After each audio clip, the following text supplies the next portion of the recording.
Hola, hola.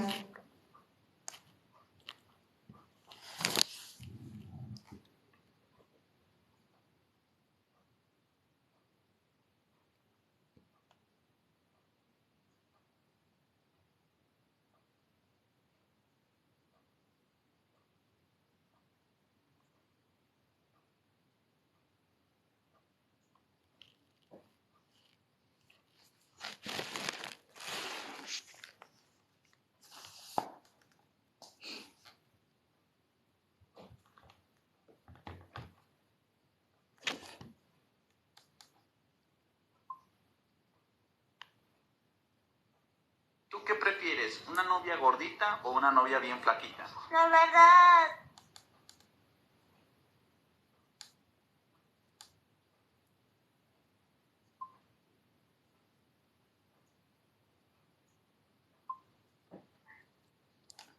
del nivel de credibilidad absoluta que tienen mis testigos. Yo estaba haciendo esta investigación periodística cuando uno de mis testigos me habla, por ejemplo, del caso de Galina Montijo, ¿no? Es el que la ve. La persona ve directamente la escena, no es alguien que le contaron, claro. Y bueno, yo ya tenía cruzadas con otras fuentes de información semejante, similar. Pero en otro episodio, en otra entrevista, en otra de nuestras entrevistas, él empieza Y pues sí decidí leer otro capítulo del libro nuevo de Anabel Hernández, Emma y las señoras. Entonces, ayer leí el primer capítulo sobre Emma. Emma tiene 2 capítulos, el primero y el último. Y pues de aquí hay como otros capítulos de otras y otros personajes. Pero pues me voy a adelantar porque también les voy a subir un video muy peculiar de una transmisión que hubo en Ventaneando. Y así como hubo una transmisión de Claudia y Casa, que también en el caso de Laura Zapata pueden encontrar, pues me parece que hubo mucha farándula, muchas periodistas de espectáculos que también solaparon precisamente a todas estas mujeres que participan en estos libros y que saben el tipo de relaciones que tienen, saben lo que hacen y lo callan. Y por eso les anclé el video de Atala Sarmiento cuando se lo confiesa a Adela Micha, que realmente Adela Micha supongo que también ya lo sabía, solo que pues obviamente que se dijera en público en su programa pues le iba a causar cierta polémica. Y pues me parece que también fue como una de las grandes razones por las que Atala Sarmiento pues dejó de participar en Ventaneando y de tener las simpatías de todos sus compañeros, a pesar de que ese día dijo lo contrario, dijo que se sentía muy apoyada y cosas así.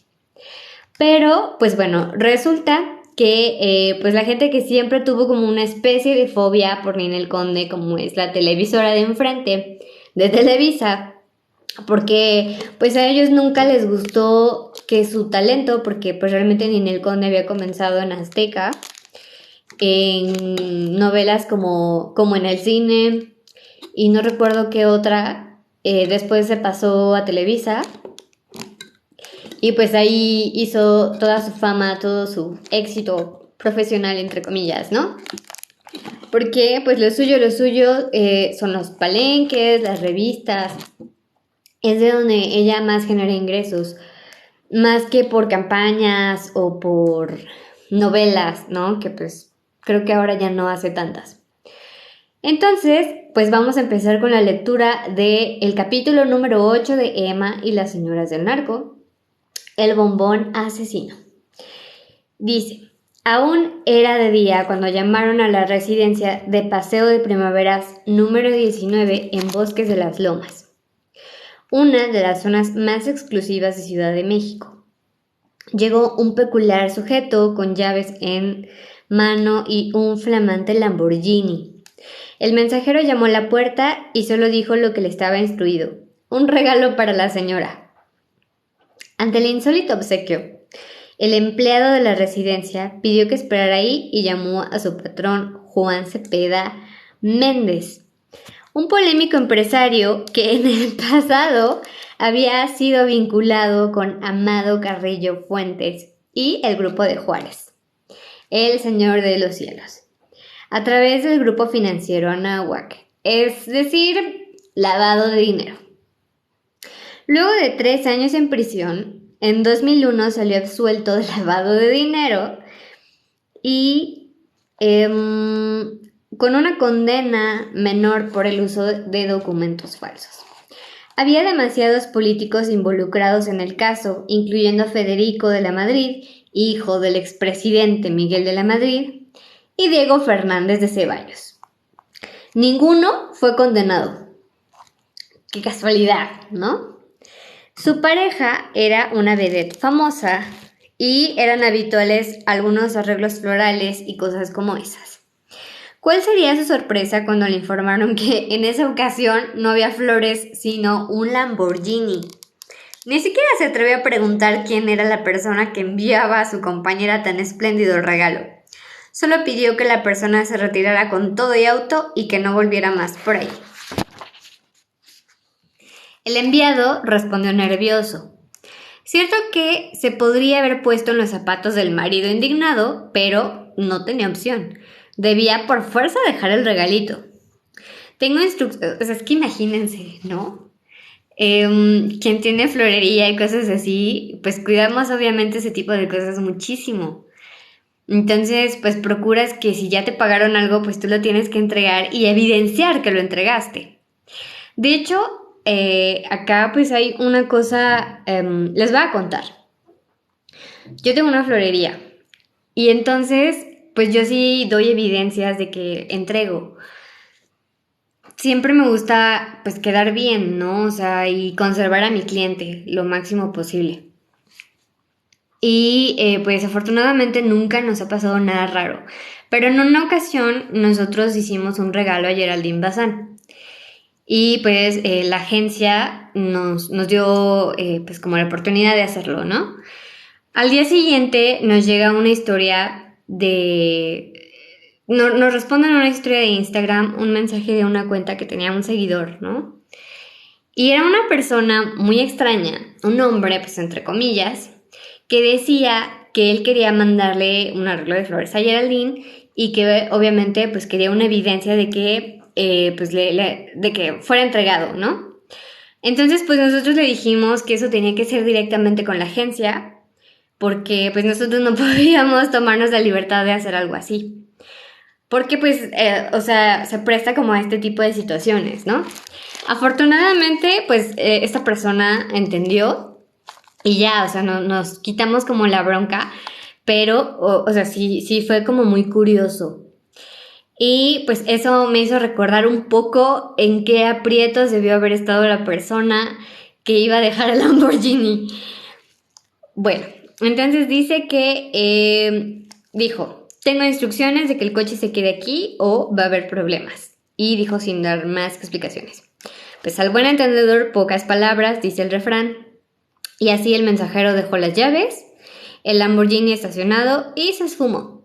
No por mucho tiempo. Cuando Cepeda vio a su esposa, la actriz Ninel Conde, comenzaron una acaloradísima discusión. Ninel Herrera Conde, mejor conocida en el mundo artístico como Ninel Conde, el bombón asesino, nació el 26 de septiembre en el 76 en una familia de clase media-baja en el Estado de México. Trabajaban en el negocio de las tortillas. Sus padres eran Mirna Conde y Lenin Herrera. Su nombre es el nombre de su padre escrito a la inversa. Es la menor de 5 hermanos, 3 mujeres y 2 hombres. Su padre murió cuando ella tenía 3 años y ella misma ha dicho que su sueño de niña era ser artista porque pues no tenía un plan B. Solía ver la novela Chispita, cuya dulce y tierna protagonista era la cantante y actriz conocida como Lucerito. Ninel estudiaba en un colegio privado exclusivo para niñas en la colonia Satélite, Estado de México, llamado Academia Maddox. Y ha contado a sus cercanos que el lema de su abuela era que los hombres no servían para nada. Pero ella con el tiempo les encontró utilidad. Quienes la conocen de cerca afirman que es una mujer sin prejuicios, pragmática y cuando se propone obtener algo es más bien desinhibida y de muy amplio criterio. La describen como la típica persona que piensa que el jardín de enfrente siempre es más verde y lo ambiciona. Estudió formalmente hasta la prepa, con rostro natural, esbelta, larga figura. En el 95, a los 19 años, representó al municipio de Naucalpan en el concurso de belleza del Estado de México en el cual ganó. Y fue ahí donde comenzó a abrirse camino en el mundo que quería. Ese mismo año tuvo algunos pequeños papeles como extra en programas de Eugenio Derbez y en novelas. Fue así como conoció al multipremiado actor y escritor Ari Telch, 14 años mayor que ella, que tenía un prestigio sólido en el selecto mundo del teatro. Ninel quedó embarazada durante su noviazgo y contrajeron nupcias. Telch alcanzó uno de sus momentos de mayor fama en el 97 como protagonista de la novela Mirada de Mujer con Angélica Aragón, así como de diversas producciones teatrales. Su matrimonio con Ninel terminó en 2 años. Durante 4 años ella no le permitió al actor ver a su hija y le hizo una serie de requerimientos económicos que Telch no podía solventar. Y lo acusó de supuesta violencia doméstica. Personas cercanas a esa historia afirman que el actor define esta etapa de su vida como una de las peores.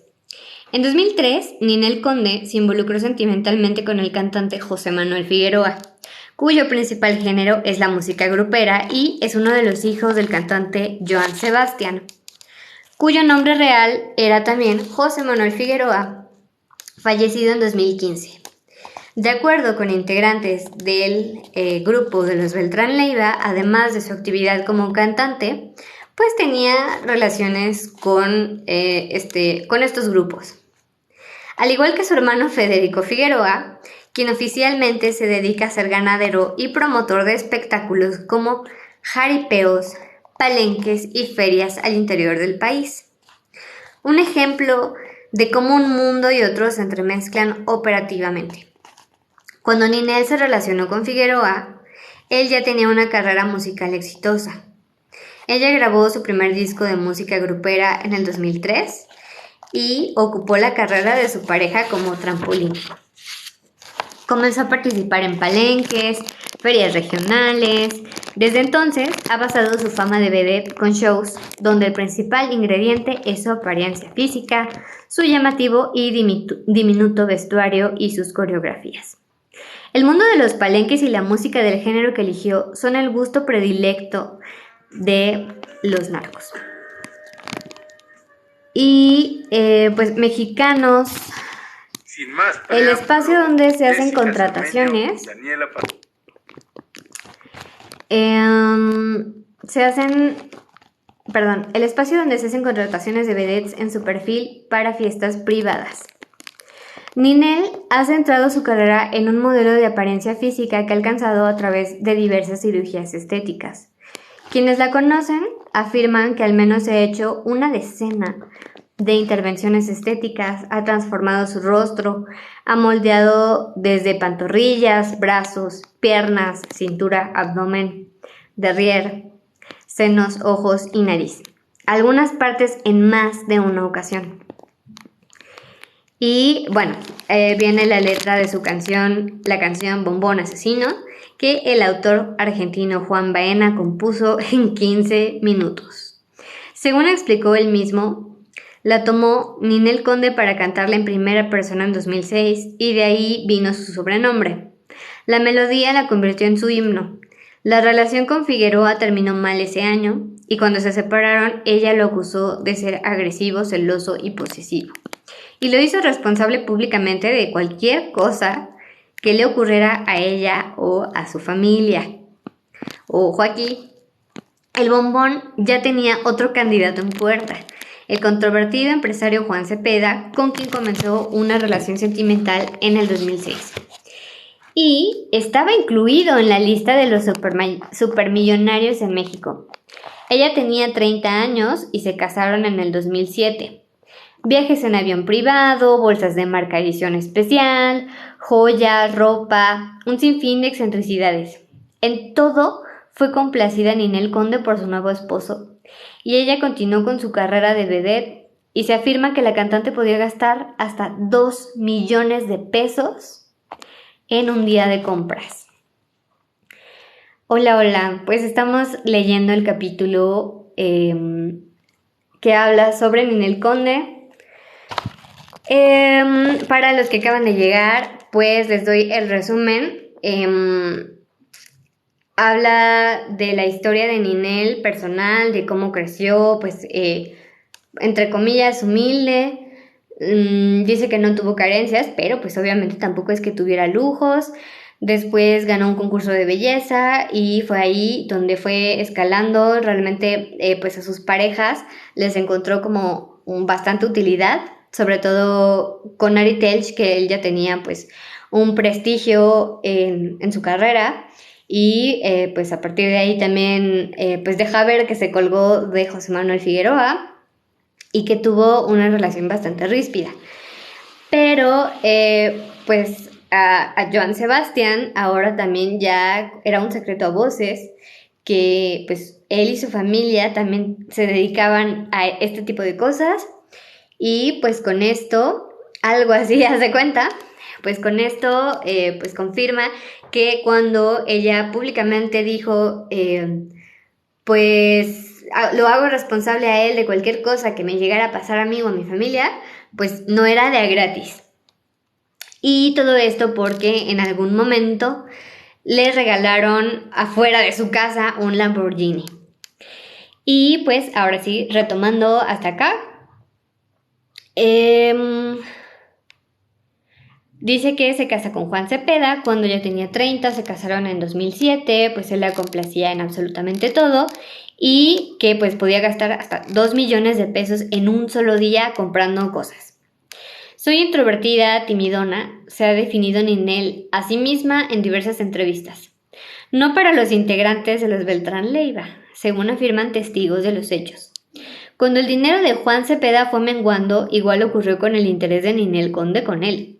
Y así fue como el Lamborghini llegó a la puerta de su casa. A través de los circuitos que conocía, Juan Cepeda mandó de regreso el superauto italiano al sponsor que había enviado tan fastuoso regalo. No podía tolerar la situación porque eso lo haría ver como alguien que no se toma en serio a sí mismo y afectaría sus negocios.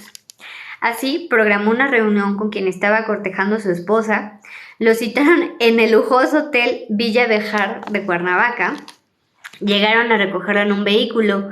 Cuando entró en él, inmediatamente le cubrieron la cabeza para que no pudiera ver a dónde lo estaban llevando, y pues estuvo circulando cerca de unos 20 minutos. Cuando descendió, se encontraba en un rancho. Lo tuvieron en antesala cerca de 2 horas hasta que finalmente lo recibieron. Ahí estaba Arturo Beltrán Leiva, líder de los Beltrán Leiva. El Barbas para el mundo exterior, don Arturo en su reino. Arturo ha sido uno de los más poderosos y temidos en la historia reciente de México. Primo del mismísimo Chapo, hizo su propio recorrido en este mundo para estar sentado en su trono y operaba a sus anchas en Quintana Roo, Sonora, Guerrero, Morelos y el Estado de México. Y tenía a su servicio a los jefes de la Policía Federal más importantes de México, a quienes les pagaba sobornos millonarios, así como a varios de los generales más poderosos del país. Se podía sentar con políticos de todos los partidos, llegó a ser mecenas en las campañas políticas de diputados, senadores, alcaldes, gobernadores, presidentes de la República. Recuerden que también fue como un dato muy importante de la misma Anabel Hernández, que cuando hay esta pues rispidez, tensión, obviamente, porque el Chapo pues tenía el pacto con García Luna de entregar a los enemigos, y cuando se le van acabando los enemigos o no puede ya más por el nivel de poder, pues comienza con gente cercana que ya también estaba acumulando mucho poder y que ya no le era, pues no útil, sino que ya no le convenía, porque entonces él iba a perder este poder. Y pues es así que comienza a pagar sobornos de muchísimo dinero a la Policía Federal y entonces la Policía Federal, la Marina y el Ejército se dividen en dos, los que se quedan apoyando al Chapo y los que se quedan apoyando a los Beltrán Leiva. Y fue una de las etapas más violentas, o sea, todas estas detenciones de las que Felipe Calderón se vanagloria, pues es precisamente por eso, no porque en realidad hubiera una inteligencia operativa para de verdad saber dónde estaban estos líderes y retenerlos y privarlos de su libertad y extraditarlos a Estados Unidos. Realmente quienes daban los pitazos de dónde estaban, pues eran ellos mismos, porque ya estaban en guerra y pues el trofeo era ver al otro en prisión antes que él para salvaguardarse y poder seguir construyendo su poder. Entonces, pues continuamos, eso era como contexto. Era un hombre, el Barbas, para el que todo tenía un precio, incluso con el estiércol del diablo, como llamó San Basilio al dinero. Podía comprar mujeres angelicales. Me gusta porque tiene huevos, le dijo a Juan Cepeda clavándole la mirada. Eso no significaba que dejaría a un lado su interés por Ninel Conde, pero sí que no lo mataría. No sabía que el coche era suyo, aclaró Cepeda, y él le respondió: «Tómate un trago». Quienes conocen la historia afirman que el empresario se quedó en el rancho cerca de 2 o 3 días, no por su gusto, sino en una especie de retención, y al final pues lo soltaron. Es posible que Cepeda no lo supiera o tampoco hubiera querido saberlo, pero desde hacía mucho tiempo su esposa Ninel tenía contacto con gente de los Beltrán Leiva, específicamente con Arturo. Señalaron testigos de los encuentros. Arturo nació en la ranchería La Palma, en Badiraguato, hijo de Carlos Beltrán Araujo y Ramona Leiva Gámez. Las autoridades tienen registradas 2 fechas de nacimiento, una en el 58, otra en el 61. Fue el mayor de 9 hermanos. Aquí recordemos que también, recordemos que también ellos tienen bastante, no sé si bastantes, pero al menos sí podían tener 2 o 3 identidades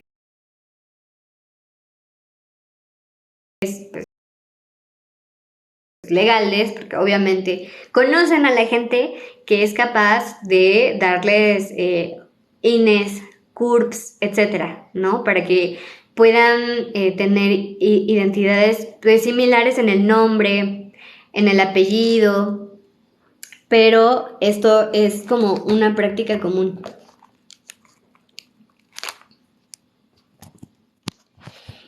Y fue el mayor de 9 hermanos, inició con plantitas verdes y amapola, entró a las grandes ligas al lado del Señor de los Cielos, y bajo la guía de El Mayo Zambada. Arturo y al menos otros 3 de sus hermanos decidieron seguir la misma ruta. Héctor el H, Mario Alberto el General y Alfredo el Mochomo. Este último era el menor, con quien Arturo era particularmente unido, afirman quienes los vieron juntos. Más que su carnal, era quizás más parecido a un hijo. En un inicio el clan familiar fue conocido en los círculos como los caballeros, porque se habían hecho expertos en el tema de lavado de dinero y eran los responsables de pagar sobornos a los diferentes niveles de gobierno.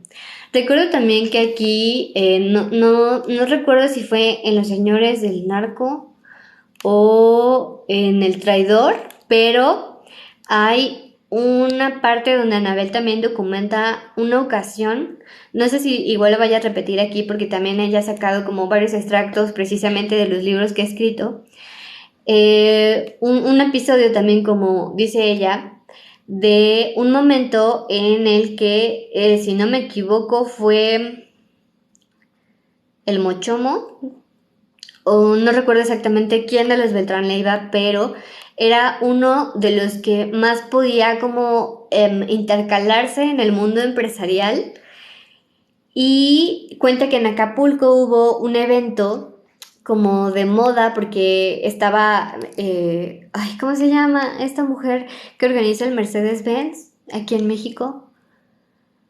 Ay, no recuerdo. Ay, Cris, qué mal, pero bueno, ya andas por acá. Creo que puedes entrar a mi perfil y ahí te dice algo así también como una campanita que te avisa. Entonces dice que, bueno, estaba gente como de la moda, de la farándula, pues tratando o sea, con una de estas personas de los Beltrán Leiva, así como si nada, ¿no? Y pues no sé si ellos no se dieron cuenta o si sabían que era él, pero pues eso sucedía a menudo. Y la figura materna era una de las más importantes para Arturo, un mito. Sí, este libro es el inicio de muchas investigaciones, influencias, corrupción y manejo de poder. Y sobre todo, creo que también está llegando cañón a las masas. O sea, creo que el libro del traidor, pues sí estaba como muy enfocado a quienes queríamos saber más en particular sobre el grupo de Sinaloa, ¿no? Por así decirlo. Era el H, el del evento en Acapulco, donde secuestraron a su esposa. Creo que sí.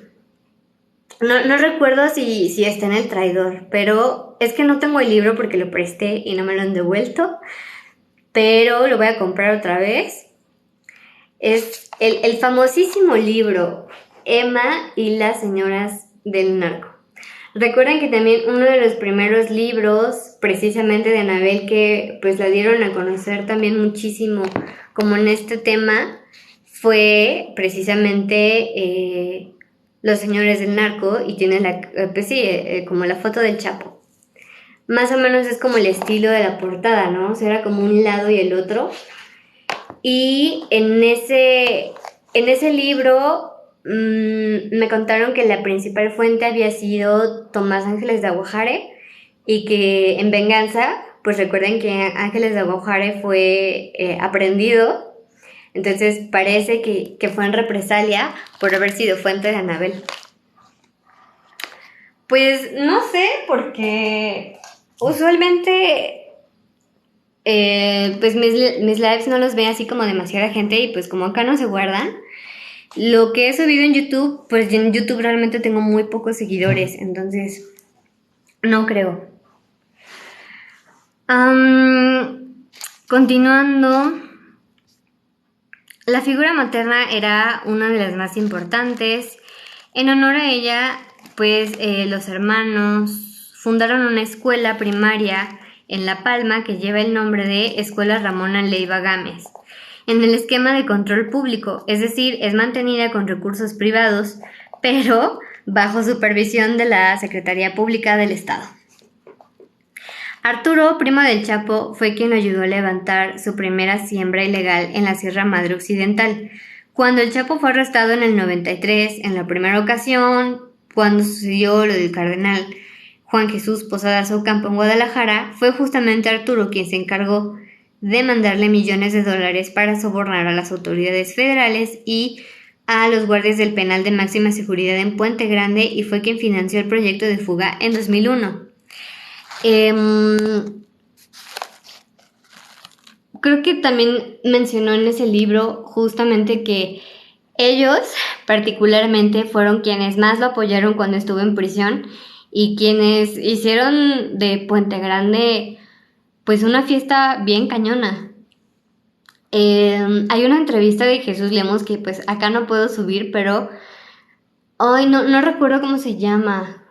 Es larguísima, pero es muy buena porque Jesús cuenta todo lo que le pasó, desde cómo cree que comenzó esta persecución hacia él y cómo es que lo detienen, ni siquiera legalmente, o sea, un colega, no recuerdo si fue un colega periodista o alguien de la policía que lo entregó, y después lo retuvieron unos zetas, entonces él pensaba que lo iban a matar. Y pues resulta que no, o sea, los zetas se lo entregaron a la policía y lo metieron así inmediatamente a Puente Grande. Todavía no. Creo que no hay, no sé si está en otro capítulo o este mismo. Y pues me perdí un poquito.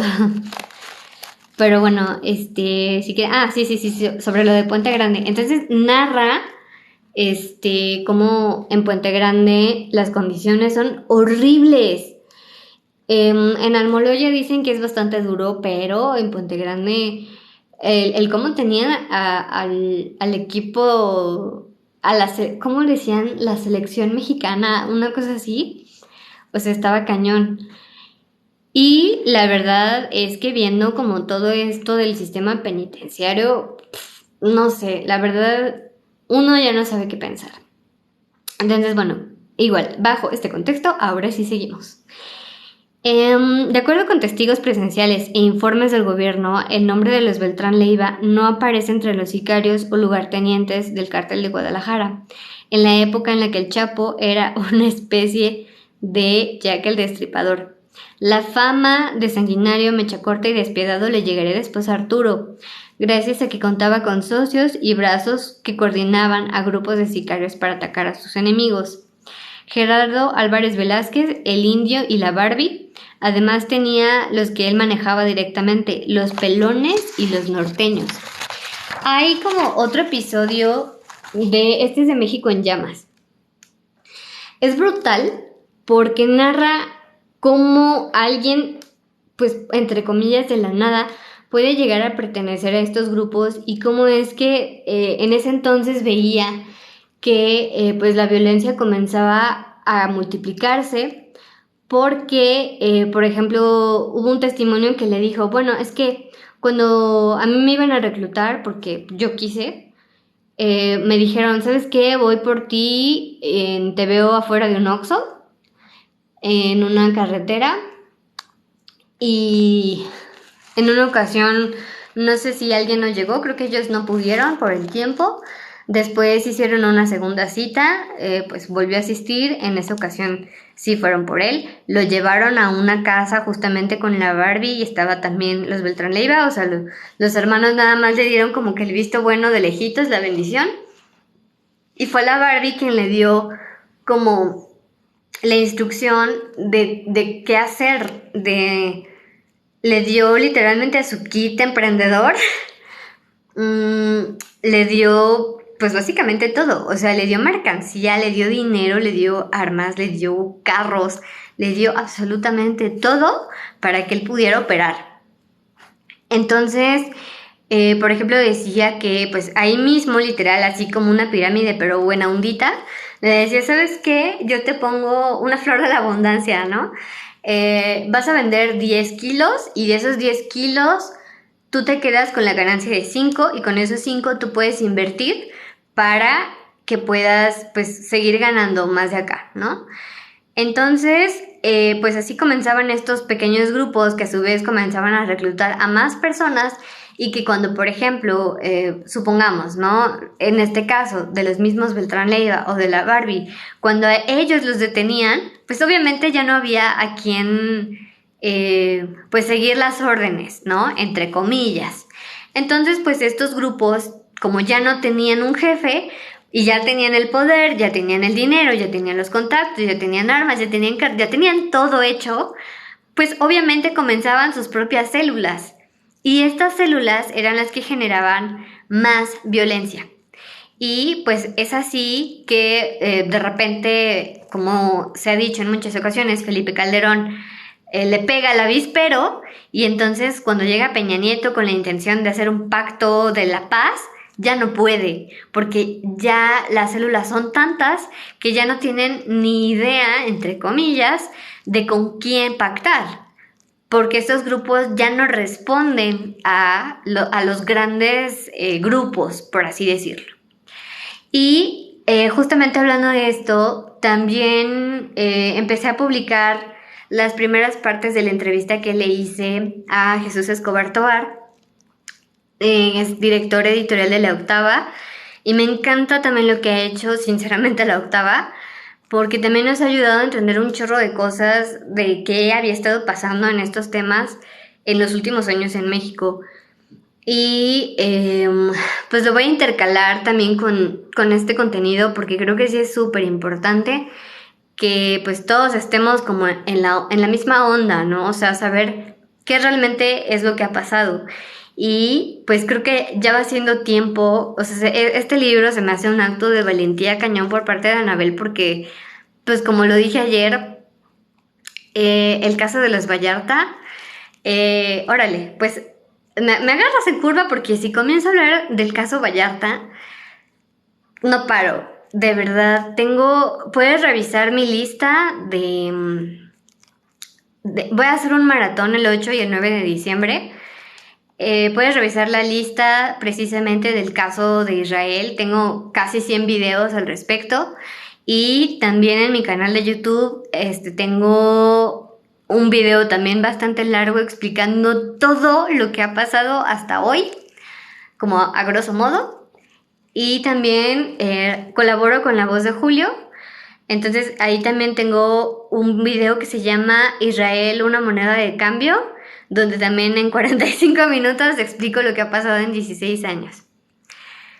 Entonces, pues sí, han pasado muchísimas cosas, tenemos muchas hipótesis, mucho en qué trabajar para pues empezar a dilucidar cosas que pues en realidad todos ya sabíamos, pero pues que sí es importante saber cuál era al menos la verdad, ¿no? Y pues bueno, ahora sí, igual con ese contexto de pues quiénes eran los Beltrán Leiva, pues continuamos. Los integrantes de pues estos hermanos que lo conocieron en persona lo describen como un hombre de 1,80 de estatura, cabello negro, barba cerrada, complexión robusta. Me causó la impresión de ser un hombre decidido, con un carácter fuerte, imponente por su mirada y su voz. Relató uno de sus lugartenientes sobre la primera vez que lo vio en el 2001 o 2002 en una residencia de Acapulco. Era buena gente, pero la realidad es que sí era algo especial el señor, medio serio, solo de vez en cuando soltaba una carcajada o algo, pero sí tenía un carácter muy fuerte y explosivo. Era una persona de sangre fría en sus decisiones, agresivo cuando andaba drogado. Don Arturo, como le decían sus socios y allegados, era de humor cambiante, de apego estricto a las jerarquías. Con las personas de bajo rango apenas si cruzaba palabra, pero era menos prepotente que el indio y la Barbie. Con la gente de mayor nivel tenía más trato, incluso podía llegar a saludarlos de abrazo. O sea, si corrías con mucha suerte, te tocaba abrazo. Por la Barbie tenía un particular afecto y lo llamaba mijo.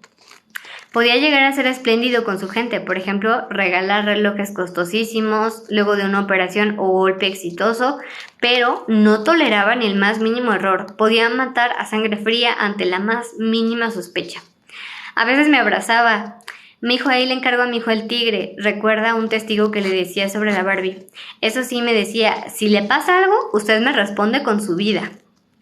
Lo cual me recuerda también a este mismo libro, el capítulo que leímos ayer, donde habla que precisamente el Chapo también era como muy frío con sus hijos. Dice que uno de sus hijos estuvo en Almoloya y pues en esa zona de Toluca hace un chorro de frío. Entonces, bueno, en Toluca hace bastante frío, ¿no? Pero pues Almoloya es una prisión que se caracteriza por ser muy, muy fría, ¿no?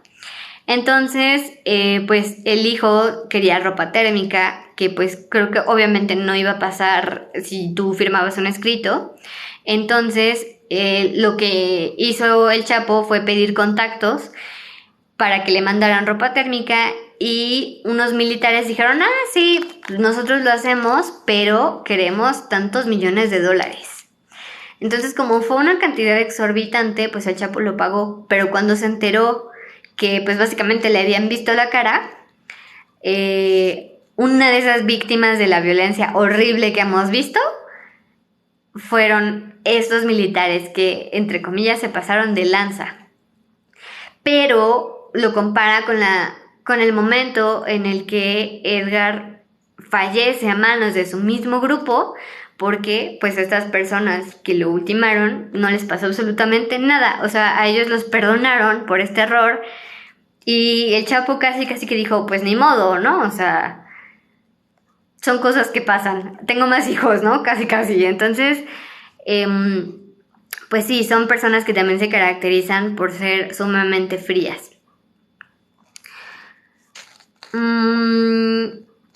Estaba al mismo nivel que el Chapo cuando él se fugó de Puente Grande. El que lo apoya es don Arturo, le da muchos millones y le dice, órale, ahí está. Mochomo era más amigable, un señor más alto, igual de barba cerrada, a veces sin barba. De hecho, pues también creo que al Chapo como que le fue calando poco a poco que pues los Beltrán Leiva cuando él entró pues no eran como, no tenían un gran rango y después de que sale pues ve que ya habían crecido mucho. Entonces eso tampoco le gustó. Y pues, o sea, a pesar de que ellos fueron los que realmente le dieron una vida de lujo en Puente Grande, ¿no? Mochomo era más amigable, un señor más alto, igual de barba cerrada, a veces sin barba, lo vi en 2 ocasiones. Una en un mall que está enfrente de TV Azteca, en el sur. Ahí me tocó llevarle $150,000 que le debía el güero y se los mandó conmigo. Si no me equivoco, esto es Perisur, ¿no? Ahí estaba muy rasurado y sin bigote. Muy elegante, de traje, corbata, gabardina. Tenía un BMW, iba solo con chofer. El Mochomo y don Arturo eran muy unidos, convivían mucho, era una amistad y un gran cariño de hermanos, de mucha confianza. El testigo señaló que el apodo Mochomo lo venía en referencia a una especie de hormigas arrieras, hormigas cabezonas rojas que hay en la sierra de Sinaloa a las que se les dice Mochomo. Al H no lo conocí, una vez escuché de él, pero él no figuraba mucho en eso, por eso viene el pleito. Cuando matan a don Arturo, que por cierto también fue muy fuerte, o sea, fue uno de los eventos más fuertes en la historia de estas cosas, ¿no? Resulta que pues no, o sea, la narrativa oficial fue que como este señor ya se estaba pasando de lanza en el Estado de México, pues entonces la Marina, que no estaba corrupta, fue por él y que cuando modificaron la escena del crimen, porque pues lo tuvieron que matar porque fue una balacera de grandes dimensiones en cuanto a volumen, en cuanto a tiempo, dicen que fue muy impresionante porque ese fraccionamiento donde lo localizaron, lo cerraron, le dijeron a todos los vecinos de aquí nadie sale, nadie entra y a todos los vecinos los bajaron a un lugar entre comillas seguro y estuvieron horas ahí hasta que cayeron todos, ¿no? Y pues fue muy impactante el cómo los arrinconaron hasta que llegaron a ellos y que pues saliendo del departamento luego fue que perdió entre comillas la vida Arturo Beltrán Leiva y que la Marina pues modifica esta escena poniéndole los billetes encima, que era como una simbología de todo tu dinero no nos va a corromper. Y Anabel dice que pues no fue así, que la realidad es que como el Chapo estaba peleado con él y pues era básicamente de vida o muerte, era la cárcel o la vida, o la cárcel o la muerte, entonces pues era él o ellos. Y como justamente habían pagado como que a la mitad la lealtad de la mitad de la Policía Federal, del Ejército y la Marina, pues estas tres se fraccionaron apoyando a unos y a otros. Entonces por eso es que eran estas detenciones y que en este caso, pues de hecho es una violación. O sea, no podían haber matado a Arturo y lo hicieron, pero lo hicieron precisamente no por un operativo de inteligencia, sino porque alguien dio un pitazo para decirles que lo habían ubicado, que estaba ahí. Entonces realmente quienes trabajaron en la Secretaría de Seguridad Pública fueron ellos. De hecho, Anabel cuenta también en México en Llamas o en uno de los primeros libros, que justamente a veces iban a capturar a estos enemigos y lo que hacían era mandar a los mismos sicarios en el mismo grupo de policías para localizar exactamente las casas. De hecho, si nos remontamos también al inicio del primer libro de Los Señores del Narco, dice, es que en ese momento cuando pues surgió, por así decirlo, toda esta bulla de los grandes cultivos, pues lo que pasaba era que obviamente generaban mucho dinero y pues sobornaban, pero más bien era como un impuesto, o sea, en ese momento lo veían como algo normal. Y el ejército pues cuidaba ciertos plantillos y les ponía una bandera de un color. Entonces si habían pagado su impuesto pues les respetaban ese sembradío y si no pues eran los que quemaban. Pero ese tipo de impuestos pues también ayudaban a las policías para que también tuvieran, ¿cómo se dice? Pues sí, armas, equipo para trabajar, patrullas, etcétera, ¿no? Entonces es el mismo crimen el que construye a varias policías estatales, municipales, y pues esto pues continuó pasando hasta el más alto nivel en tiempos de 2006.